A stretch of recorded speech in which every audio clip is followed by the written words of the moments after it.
I jolted awake to the crunch of footsteps on gravel outside my camper's door, heart lurching as the early morning sunlight sliced through the tiny window, illuminating the silhouette of HOA Karen striding toward me, clipboard in hand, her expression carved from pure self-righteous fury.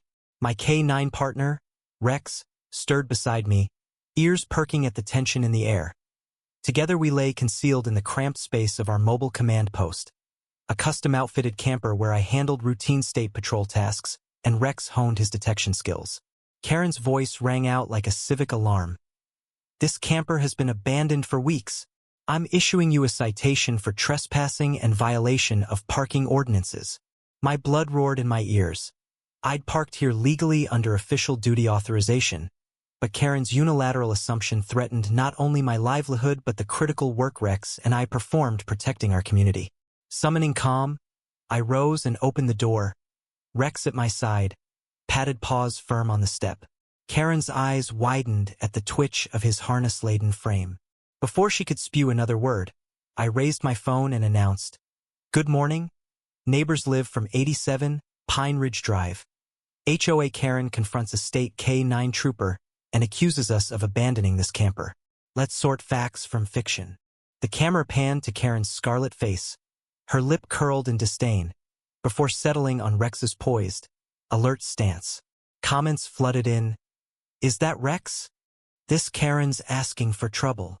I held up official state parking permit and duty orders, phone zoomed tight on embossed seals. Karen stiffened, jaw clamping shut, but refused to yield, reciting fragments of imaginary bylaws about no recreational vehicles over 20 feet. I countered evenly, sirens or K9 units exempt under State Statute 12.3. Please show me any local ordinance that overrides my authorized presence. Her clipboard trembled as she rifled through papers. At that moment, an unexpected ally emerged. Deputy Martinez, summoned earlier on a separate call about suspicious parking, strode onto the scene, badge gleaming. He approached Karen and said, "Ma'am, do you see his badge and state-issued permit?" Karen stammered but shook her head. Deputy Martinez flashed his own radio orders. "This is an active K9 unit detail. I verify Sheriff's Office coordinates."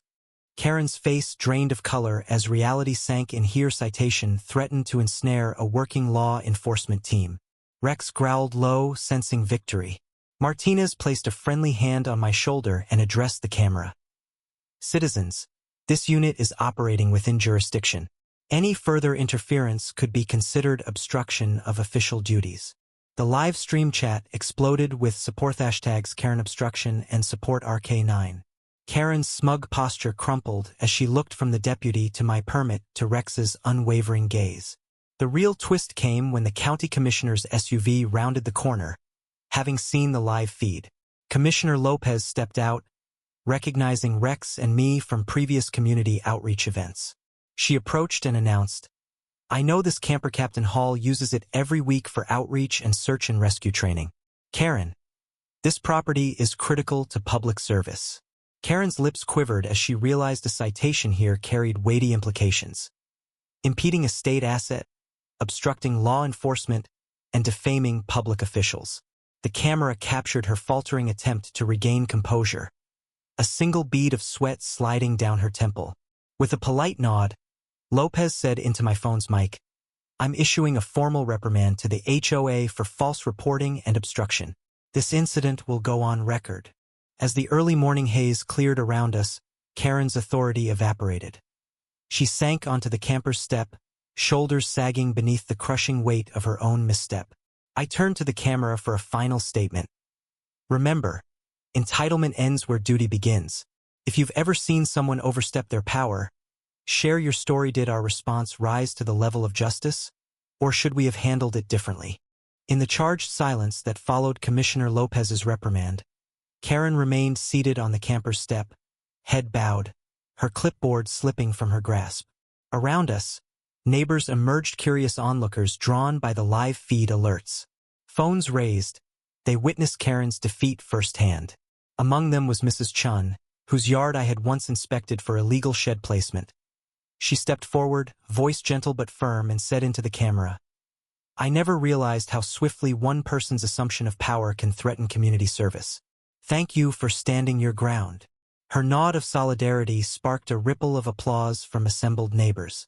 Deputy Martinez secured the scene, ensuring Karen wouldn't lodge any further spurious complaints. I knelt beside Rex, scratching behind his ears and whispering thanks for his steadfast company. Gingerly, Karen rose, cheeks stained with tears that cut through her makeup like rivulets of exposed shame. She stammered an apology, but the crowd's reception was muted. Many had heard her false reports before, and her remorse rang hollow. Instead, Sheriff Mason arrived to seal the moment with authority. He spoke into the cluster of cameras. Any individual, regardless of title, must respect the law we all serve. I will ensure this HOA faces sanctions for obstruction, false reporting, and failure to maintain proper oversight of community volunteers. We'll be reviewing these incidents and taking appropriate legal action. Karen's eyes flicked upward at the word sanctions, her posture collapsing under its weight.